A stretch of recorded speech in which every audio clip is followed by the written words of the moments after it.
गया के बेलागंज विधानसभा उपचुनाव में आज लोजपा रामविलास के राष्ट्रीय अध्यक्ष चिराग पासवान एनडीए समर्पित उम्मीदवार मनोरमा देवी के पक्ष में एक जनसभा को संबोधित किए। उन्होंने सभा को संबोधित करते हुए केंद्र सरकार एवं बिहार सरकार द्वारा चलाए जा रहे योजनाओं के बारे में बताया। उन्होंने कहा कि अगर बेलागंज को विकास के अग्रसर पर लाना है तो हमारी बहन मनोरमा देवी को भारी मतों से विजय बनाकर पटना भेजे। वहीं उन्होंने राष्ट्रीय जनता दल पर निशाना साधते हुए कहा कि उनके राज्य में क्या होता था आप लोग भली भांति जानते हैं, इसलिए हम लोगों से आग्रह करने आए 13 नवंबर को 1 नंबर पर बटन दबाकर मनोरमा देवी को भारी मतों से विजयी बनाएं। करते हुए घर घर में उज्ज्वला के माध्यम से गैस कनेक्शन पहुंचाने का काम किया। आज हमारे प्रधानमंत्री जी ने हर गरीब परिवार की चिंता की। इससे पहले किसी गरीब परिवार में कोई बीमारी आती थी तो हम लोगों को जमीन गिरवी रखनी पड़ती थी, महिलाओं को अपने जेवर बेचने पड़ते थे। पर आज प्रधानमंत्री जी की देन है कि आयुष्मान योजना के माध्यम से भगवान न करे, पर अगर घर पे कोई बीमारी आती है तो आयुष्मान के माध्यम से 5-5 लाख रुपए का मुफ्त इलाज का प्रबंध हमारे प्रधानमंत्री ने किया। और हम लोग को गर्व होता है कि भारत दुनिया की 5वीं सबसे बड़ी अर्थव्यवस्था बना है तो ये देश हमारे प्रधानमंत्री नरेंद्र मोदी जी की है। साथियों, अर्थव्यवस्था से अर्थशास्त्रों का विषय नहीं है। जब देश की अर्थव्यवस्था मजबूत होती है तो राज्यों को ज्यादा राजस्व मिलता है, हर जिले में विकास की योजनाओं के लिए ज्यादा पैसा मिलता है, हर गरीब व्यक्ति के हाथ में ज्यादा कमाई आती है, प्रति व्यक्ति आय में इजाफा होता है। साथियों, अभी तो 5वें नंबर पर है, पर अगले 5 साल में अगले लोकसभा चुनाव से पहले हमारा भारत दुनिया की तीसरी सबसे बड़ी अर्थव्यवस्था बनने जा रहा है।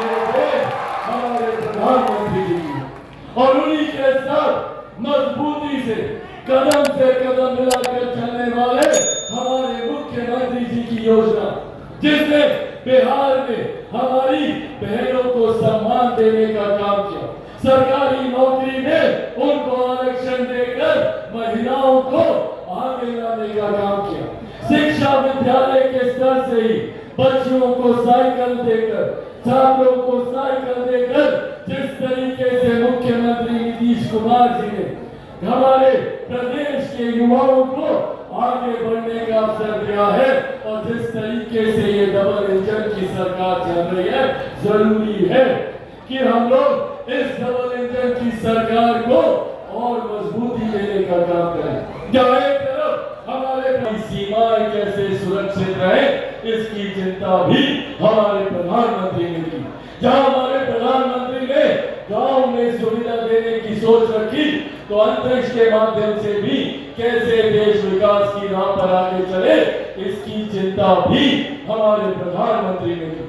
हमारे प्रधानमंत्री ने जहाँ एक तरफ अर्थव्यवस्था को मजबूत किया तो वहीं दूसरी तरफ हमारी आस्था को भी सम्मान देने का काम किया। सोचिए, पिछले 500 साल से एक टेंट के नीचे प्रभु श्री राम विराजमान थे।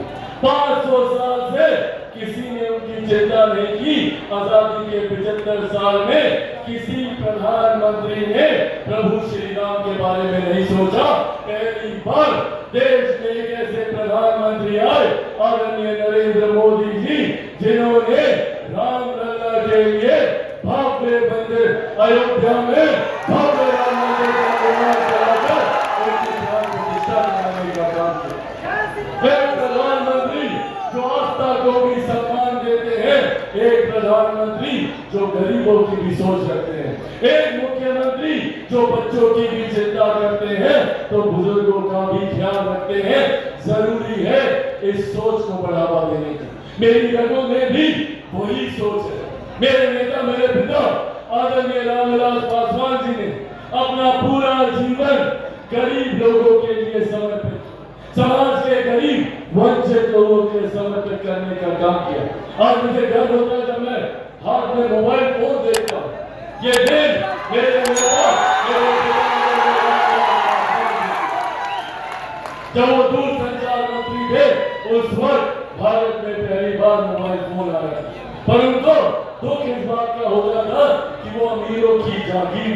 रिक्शा वाला, हर ठेला वाला, हर गरीब व्यक्ति के हाथ में जब तक मोबाइल फोन नहीं पहुंचा दूंगा मैं पीछे के साथ चलूंगा। उनका वो सपना पूरा। आज उनके जाने के 4 साल के बाद भी दुनिया की सबसे बड़ी गरीब कल्याण की योजना, जिसको मजबूती से मेरे प्रधानमंत्री आदरणीय नरेंद्र मोदी जी ने स्वरूप देने का काम किया, जिसको बिहार राज्य में मजबूती से धरातल पर उतारने का काम मेरे मुख्यमंत्री नीतीश कुमार जी ने किया। गरीब कल्याण की वो योजना जिसके तहत आज भी हमारे देश में 80 करोड़ लोगों को मुफ्त में अनाज दिया जाता है। ये सोच हमारी एनडीए की सरकार की। साथियों, का कार्य करें, आएंगे आपके बीच में, आए भी होंगे और डराने का काम करेंगे। कभी लाठी का डर दिखाते हैं तो कभी अधिकार छीनने का डर दिखाते हैं। पूछिए इन लोगों से, क्या बोलते थे ये लोग लोकसभा के चुनाव में? कहते थे ना कि आरक्षण समाप्त हो जाएगा, संविधान खत्म कर दिया जाएगा, लोकतंत्र की हत्या हो जाएगी। आज लगभग 5-5.5 महीने होने को आए, केंद्र में एनडीए की सरकार नरेंद्र मोदी जी के नेतृत्व में बने हुए। पूछिए विपक्षी दलों के नेताओं से, किसका आरक्षण समाप्त कर दिया गया?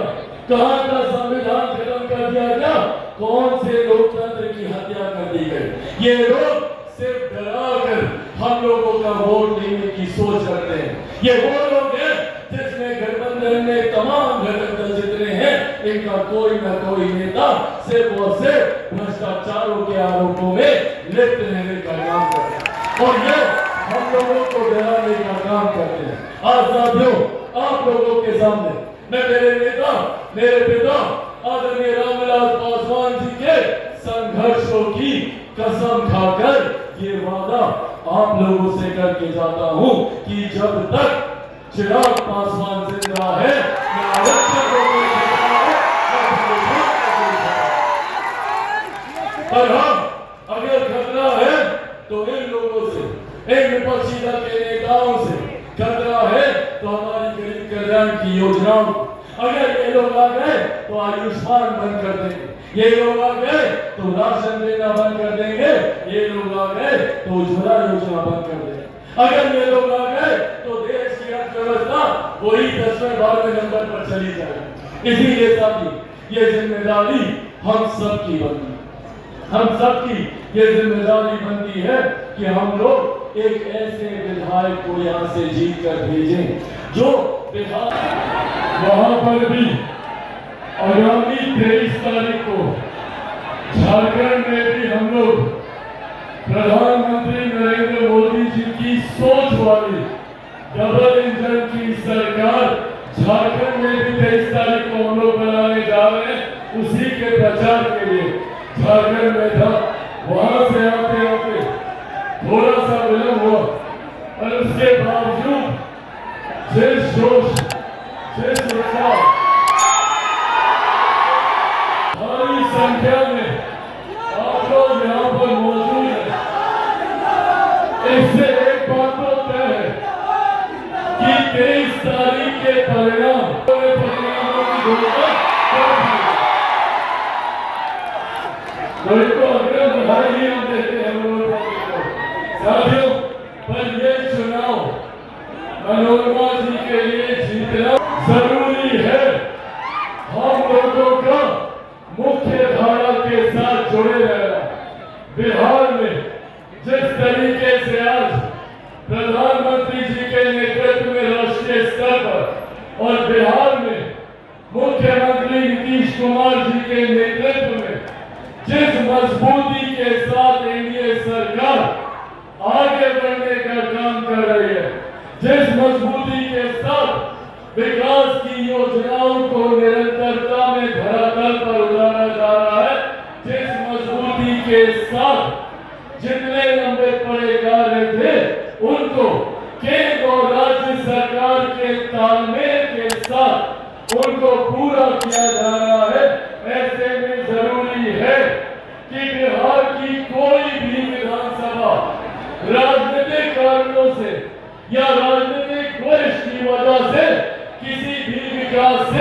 अछूती जा रहे।